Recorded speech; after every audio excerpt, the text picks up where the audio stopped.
Do you struggle with thinning hair, fatigue, weight gain, constipation, brain fog, or hormonal symptoms like PMS or fibroids? You might be dealing with iodine deficiency, but how do you know for sure? From now until July 31st at midnight, you can grab my iodine deficiency self-assessment and protocol for 40% off.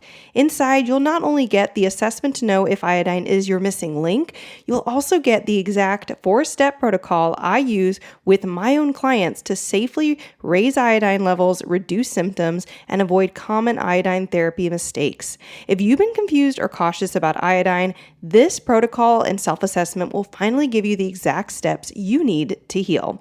Go to betterbellytherapies.com/iodine or click the link in the show notes to grab it before the prices go up on July 31st.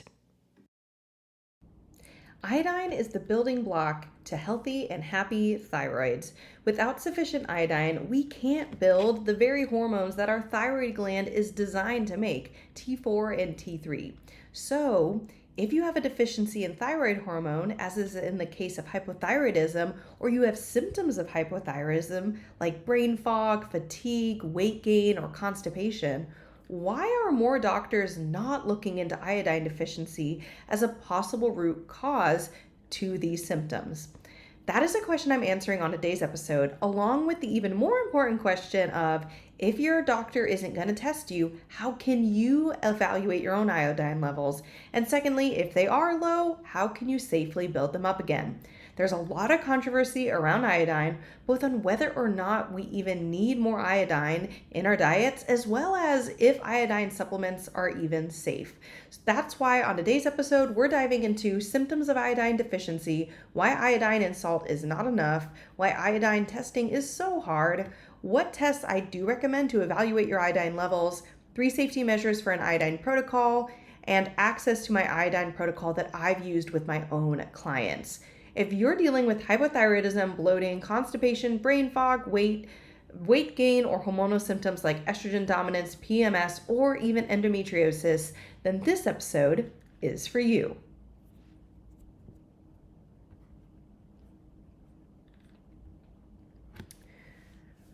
All right, guys, I am so excited to have this episode. I have been planning this episode since before my maternity leave this year, which was like way back in February, March, and I put it in the middle of the summer because I knew I was going to need time to put this thing together. Partly because I wanted to be really thorough for y'all and get all the juicy information, but also partly because I had this dream that when this episode came out, that I'd also be able to let you guys be able to buy the iodine protocol and iodine deficiency assessment I use with my clients. And I wanted that protocol and assessment to be awesome. Thebomb.com, answer lots of questions, be super clear so that you can both evaluate your own iodine levels and if you are in need of them, be able to do a protocol without needing to then put up your hands and say, now what?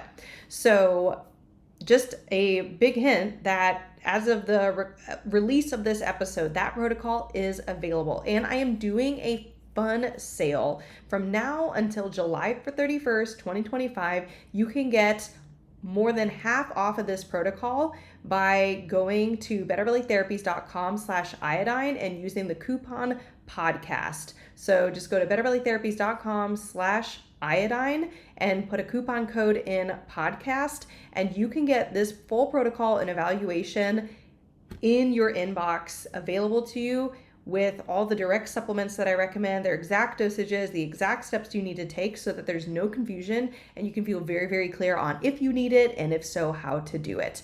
Now, I actually didn't even plan to do that pitch right off the bat there. So, but that is partly why I am so excited for this episode coming out today. I've been working on it for a long, long time. So let's jump into this. For any of you who are not familiar with iodine deficiency, I just wanted to give a quick overview of symptoms behind iodine deficiency. And it might sound similar to symptoms you've heard before, and that's because iodine deficiency can cause basically other issues that you may or may not know that you have. One of them is hypothyroid symptoms, and it doesn't mean you actually have hypothyroidism, but it can mean that your body is, meaning like from a the perspective of having a diagnosis. But if you do have a hypothyroidism diagnosis, this could be behind one of the reasons your body's having a hard time making sufficient thyroid is due to an iodine deficiency. But you're going to be looking at symptoms like thinning hair, weight gain, fatigue, weakness, dry skin, feeling colder than usual, slowed heart rate, learning and memory issues, aka brain fog, and then constipation or bloating because the GI tract slows down when there's not sufficient hormones being released into the body. Or thyroid hormones specifically.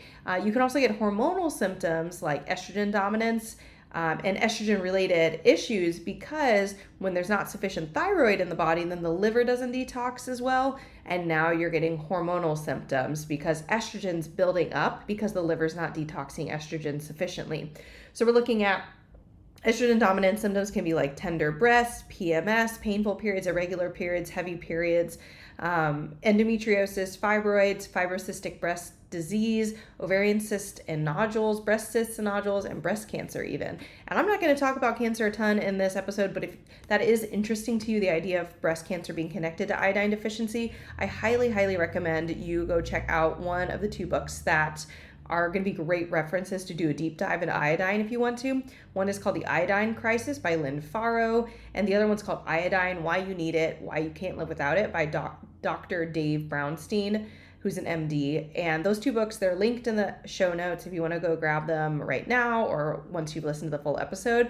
But if for any reason you feel a desire to dive deeper, especially into those diseases that I just listed, those are going to be great resources. They definitely talk about, especially Dr. Brownstein's book. But other diseases, just disease names that iodine deficiency can be associated with is going to be hypothyroidism, Hashimoto's, thyroid cancer, and then the thyroid cysts and nodules that I mentioned. So if you have any of those, and like I had a bunch of those when I was super sick. I had the brain fog, I had feeling colder than usual, constipation was one of my main symptoms, I had thinning hair. It makes me wonder, and part of what I wrote in the intro is, why are more doctors not even giving this the time of day? Well, there's a bunch of stuff going on, and it's basically one big iodine controversy, and it has to do with the fact that number one, it's really hard to test for iodine. When you're looking at blood and urine tests of iodine, they are not really good markers for cellular status of iodine. Urine iodine can fluctuate wildly high and low depending on if you recently had a meal that had iodine in it. So egg yolks have iodine in it. So if you had eggs for breakfast and then you get a urine iodine test, guess what? Your iodine might look really good. Maybe it'll even look high and you'll be concerned. Similarly, urine could be really low. Then on the blood side of things, again, similar with blood work and a lot of blood markers that we look at, it's that when you have your blood work is your markers in your blood are trying very, very hard to keep normal levels. And again, that's not going to show you your cellular levels of that marker. It's simply your body doing its best to have normal levels. This is very, very common when it comes to markers like calcium, sodium, and potassium in the blood. All the time I get testing that's functional testing that shows that calcium, magnesium, and or calcium, potassium, and sodium levels are wildly off. And yet in the blood, they could look fairly normal, or sometimes the calcium might even be high in the blood, which there's reasons for that, when it is clearly like they're dysfunctional in other labs that we do. That is not what this episode's about. That's called a calcium shell. I actually don't have an episode on it yet. People ask me about it all the time, so I'll probably make one soon. But for now, we're going to focus on iodine and just say that the blood is insufficient. Blood and urine are not helpful. And so if a doctor is even willing to test you for it, they're usually going to do blood or urine, and it's not a great way to evaluate it. That's why on today's episode and in my iodine protocol, I actually show you how to evaluate with using other types of lab tests other than urine and blood, what your iodine levels are, because that is so important to evaluate. Do you even need the protocol? Because the second big controversy is saying that iodine supplementing or iodine protocols are not safe. And the biggest issue with this is that there's been evidence that shows that people who high dose iodine or do iodine therapy, they have damage to the thyroid, or more specifically, there's elevated thyroid antibodies, and that too much iodine is there's some correlation in research that too much iodine in someone's body can correlate with thyroid cancer. So there's just some research that has thrown off and give a bad taste in conventional medicine's mouth. And I think those are all really reasonable things that if I was just trying to look at what's safe to do with patients and I saw all this correlation with thyroid antibodies and thyroid cancer and destruction of the thyroid, that would be concerning. But I'm going to talk to you today about 3 measures that you can take to make sure that you have a safe attempt, like that you safely do an iodine protocol. And we're going to get into those 3 in a second, but I just want to give you guys some of the big picture. So we talked about the further reading that you can do. We've talked about why it's controversial.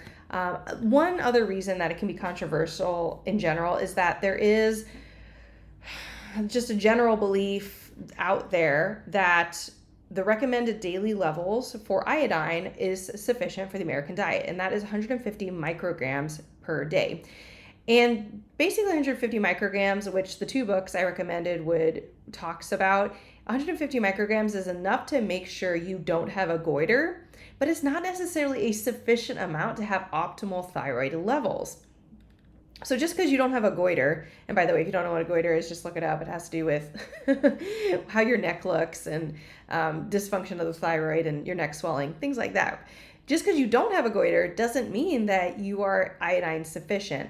But things like iodine-enriched foods, like our cereals or iodized salt, they're enough to make sure you don't have a goiter, but they're not sufficient. Additionally, when we talk about iodized salt, this is man-made, enriched salt made with chemicals we just throw together. Iodized salt or man-made salt is a big issue because it actually does not have the right type of ionization, not to be confused with iodized. Ionization, which is the magnetization of the actual chemical, it doesn't have the right ionization for us to be able to absorb it into our cells. So when we're using iodized salt, which is going to be traditional table salt, yes, we're getting iodine, but we are not getting actual healthy levels of sodium. And I talk more about this in episode 232, is sodium deficiency causing your bloating and constipation?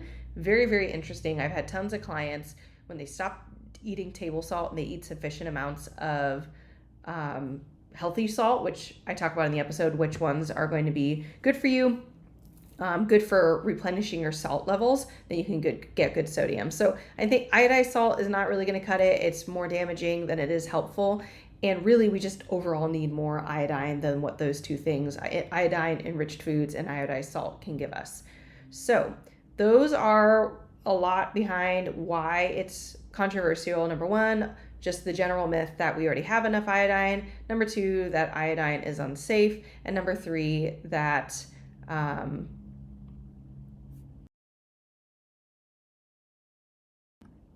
and that the testing is hard. And a lot of doctors don't even acknowledge that one as like, they're not like, I'm not going to do an iodine protocol for you because I'm not sure if my testing is trustworthy. They're just like, oh, the test says you're fine, or they won't even do the testing. So there is that.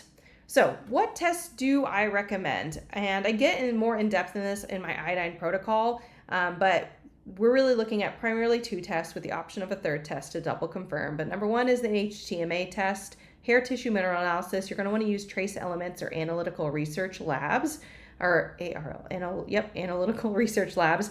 And you're going to need a full thyroid panel. And I say full thyroid panel because most thyroid panels that you're going to get from the average doctor, it's going to be either just TSH or like TSH and a T4, or a TSH and a T4, maybe a T3.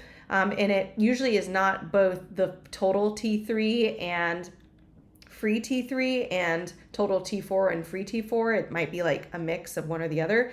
And what you need from the full thyroid panel is actually specifically total T3, not free T3, total T3, and reverse T3. And I rarely see reverse T3 on people's thyroid panels they get from your average doctor. But if you have a good relationship with your doctor and you know you're looking for those 2 things and they're willing to grab it for you, you can ask for total T3 and reverse T3 to make sure that those 2 are on the panel. And those are the 2 things you really need.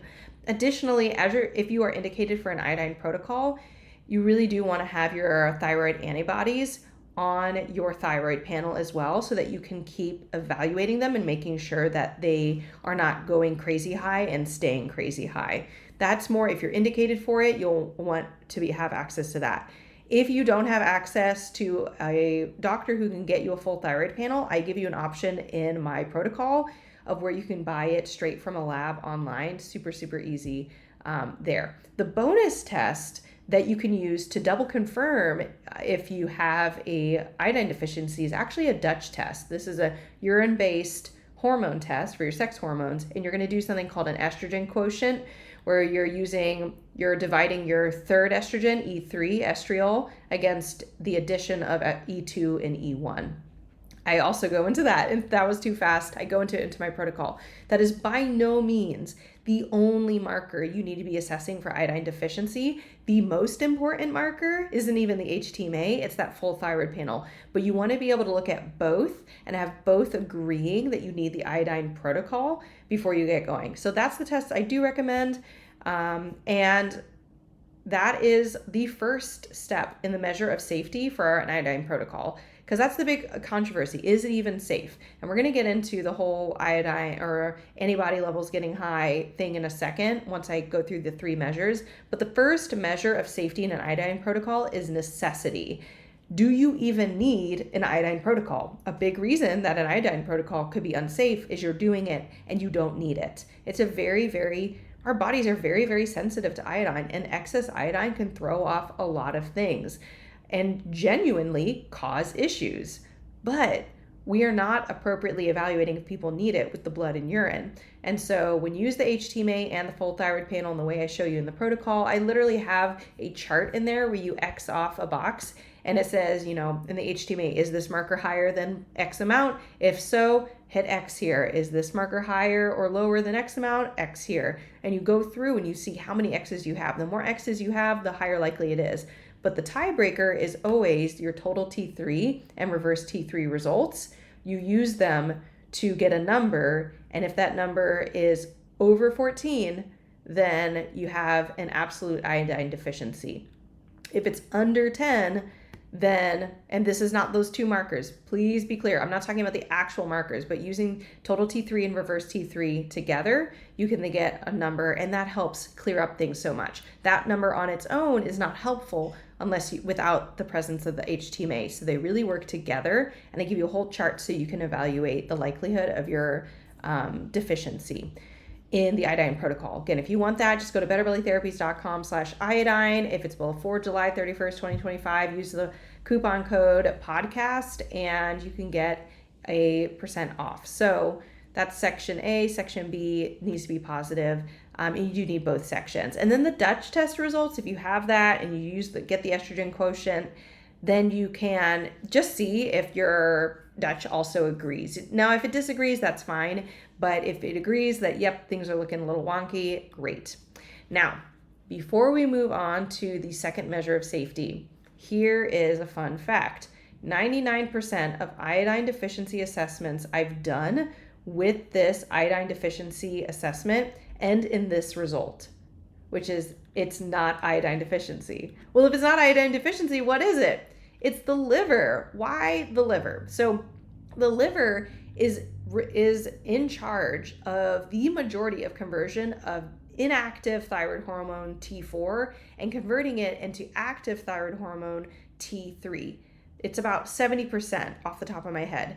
That's a lot, right? Your gut does the next portion of the conversion, T4 to T3. But the lion's share of conversion of getting active T3 hormone doesn't come from your thyroid hormone. It comes from your liver. So if something's burdening the liver, then the liver can't do all of its jobs. And one of those jobs is going to be converting T4 to T3. That is the majority of results I get. If I put a client's HTMA through the self-assessment and then I put their thyroid markers, total T3 and reverse T3 in there, what we get is that it's pointing to liver health. Now, what burdens the liver becomes the new question, and it's relieving because now you can say, oh my goodness, yay, I don't have iodine deficiency, especially because your symptoms can look like you do. Like all my symptoms, when I look at the list of symptoms I am like poster child for issues. I had hormone issues, I had hair issues, I had all those things back in 2015. Well, the big thing that you could really summarize what burdens the liver is what I call the 5 toxin trap. I talk about the 5 toxin trap in my free training, betterbellytherapies.com/training. But I've also talked about every component of the 5 toxin trap throughout this podcast, including things like heavy metals in episode 52, pathogens. We have a whole pathogen series, our 7 pathogen series. I didn't even write it down. There are so many juicy episodes. Let me go pull it up. I'm going to search H. pylori. H. pylori is the beginning of the pathogen series, and it's episode 233. 233 is that. And after episode 233, there's 6 other pathogen episodes. We also have visceral restrictions are a big issue with livers not functioning optimally, as along with gallbladders. And I talk about that in episode 90, Fascia 101. Chemicals exposure, excess estrogen from issues like having an IUD or doing the pill. Copper toxicity, which I talk about in episode 159. All of these episodes I'm linking in today's show notes. And then also I have a whole episode on liver, episode 118, liver, the number one thing you can do to ease bloating and PMS. Just, there's so many juicy things behind the liver. And I find that a lot of the symptoms that I just described at the beginning of this episode, of that brain fog and weight gain and hormone issues, they all improve with potentially just a liver protocol. Maybe not all go away. That doesn't mean that your root cause is gone. A liver protocol at the end of the day doesn't get rid of heavy metals. A liver protocol doesn't get rid of copper toxicity on its own. A liver protocol definitely doesn't get rid of pathogens like H. pylori or mold, but doing a liver protocol can help your liver function in whatever state it's in. So supporting the liver is about, you can do a liver protocol, but don't just do a liver protocol. Start testing and finding those key issues. That's what I actually do inside of our signature program, the Better Belly Blueprint. We literally take you from step 1, determining what labs you need to order based off of your symptomology, to step 2, ordering those labs at near wholesale price inside of our portal, all the way down to creating your own customized health plan with specific supplements and steps to take based off of your lab results. So you're not doing what everybody else in the program is doing. You're doing things that are unique to what your labs showed. And when you find those things, then you actually heal your liver. And you heal everything else in your body so that your liver can now convert T4 into T3. So now you have good energy and your skin's feeling better and you can sleep at night and all these beautiful things. So that is one disclaimer, is that iodine protocol, in my mind, thankfully, iodine protocol is not something I've needed to use a lot, but I have needed to use it a couple times. And in those cases, it has been invaluable. Those clients really struggled with, no matter what they did, they just didn't seem like they got better. A lot of times there was chronic infections going on, like Lyme disease. Sometimes iodine deficiency can be a part of the body just not having enough vitality to get rid of its own pathogens. So making sure that those issues are dealt with can really help people's bodies deal with everything else in it. If your thyroid is happier and you have enough thyroid hormone, all the cells in your body are going to be happier and functioning better. So the first measure of safety is necessity. And you want to do an iodine deficiency assessment that we have in our protocol, betterbellytherapies.com/iodine. And just as a hint and a heads up, and I talk about this in the protocol as well, that liver is the most important thing you need to do to support it. There's lots of things you can do to get rid of it. I highly recommend our program, the Better Belly Blueprint, to find those things and then deal with them in the right order that your body can handle. If you don't want to do that yet, but you want to know, like, what does the liver protocol look like, you can go to betterbellytherapies.com/liver and grab our liver protocol. It is included in the Better Belly Blueprint if you just get that. But just want to give you guys lots and lots of ways to be able to heal. So that's the first measure of safety. The second measure of safety is knowledge. You know, first, and there's a lot of layers to the knowledge, but number one, you know that you need it. So it kind of points back to necessity. Another layer of knowledge is you know what could happen as you do the iodine protocol. And one of those things is you can have elevated antibodies. As your body is healing and getting appropriate levels of iodine, you're going to start churning out all the gross uglies that have been building up in your body. And that's what causes the antibody elevation, thyroid antibodies. This is okay. You can know it's a normal response. You can know it's expected. What you want to do is you want to see two things. Number one, you want to continue to test your thyroid antibodies every 1 to 3 months as you're doing the iodine protocol and see, do they start to go lower again? Yes, they can keep going higher for a little bit, but they want to see them coming lower again. And that's what you're typically going to see. If they don't go back down after 6 months, 9 months, 12 months, you want to pull back on your iodine protocol. You also, of course, at the same time want to be retesting with an HTMA to see if your other HTMA markers are showing signs that you're getting deficient, that you're getting sufficient iodine. So as you're looking at things like your calcium levels on the HTMA, your potassium levels, your lithium levels, your copper levels, as you're looking at all those different things on the HTMA specifically, blood work is not helpful in this case for those markers. As you're looking at your HTMA, you want to see those markers improving and falling outside of the lines of being testing positive for iodine deficiency. Because at the end of the day, you can actually have elevated thyroid antibodies for more reasons than an iodine protocol. You can have it because you're eating gluten and maybe you're sensitive to gluten and you don't know it, or you're getting exposed to gluten in ways other than diet and you don't know it, and that's causing elevated thyroid antibodies. Mold can cause elevated thyroid antibodies.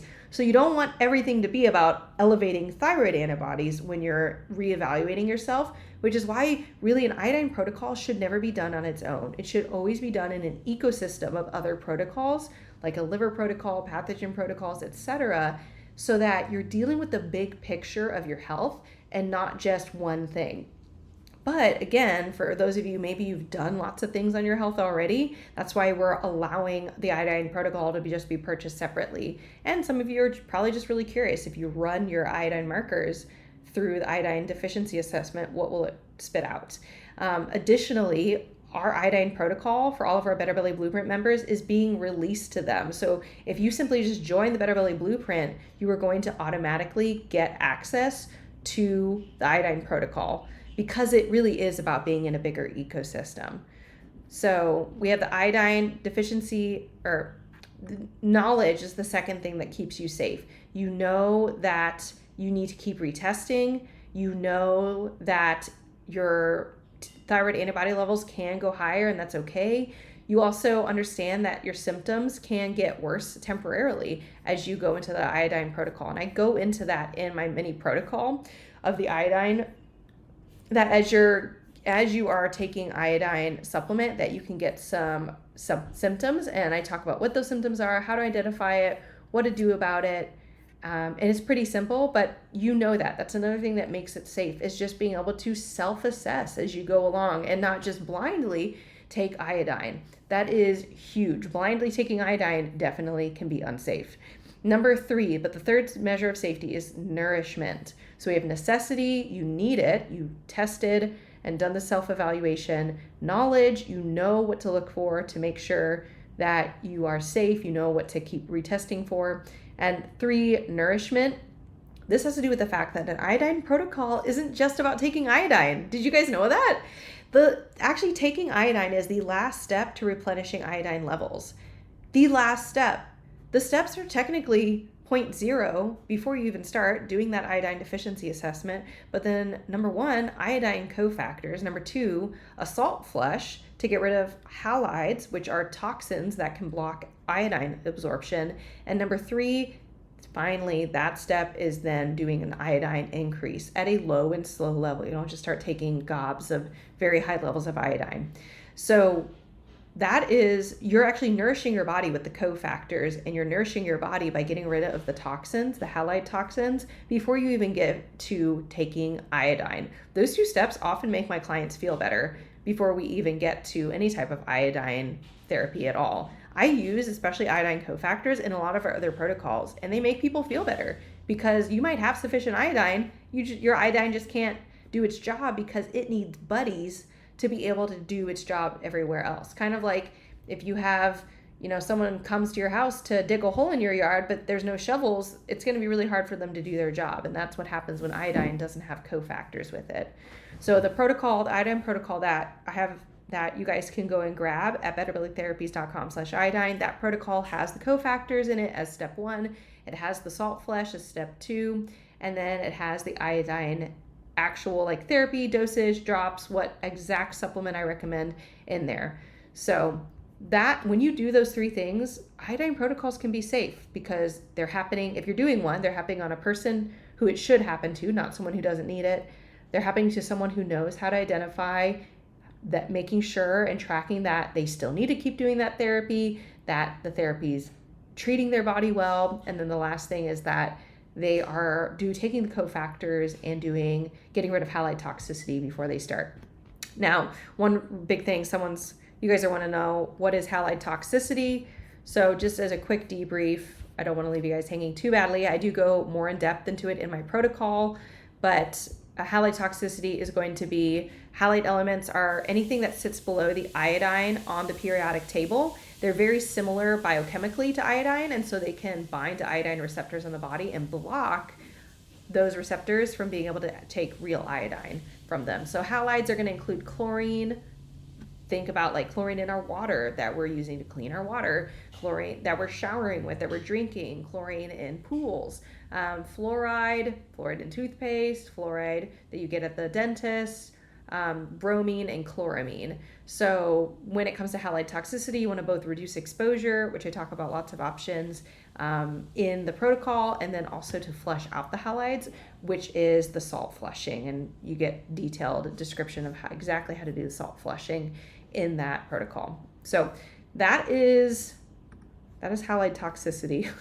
And that is part of getting rid of that toxicity. If you have halide toxicity and you start giving yourself iodine, you are going to make your body way crazy because the iodine can't even bind to the receptors and do its job. So you're just building up unnecessary iodine in the body.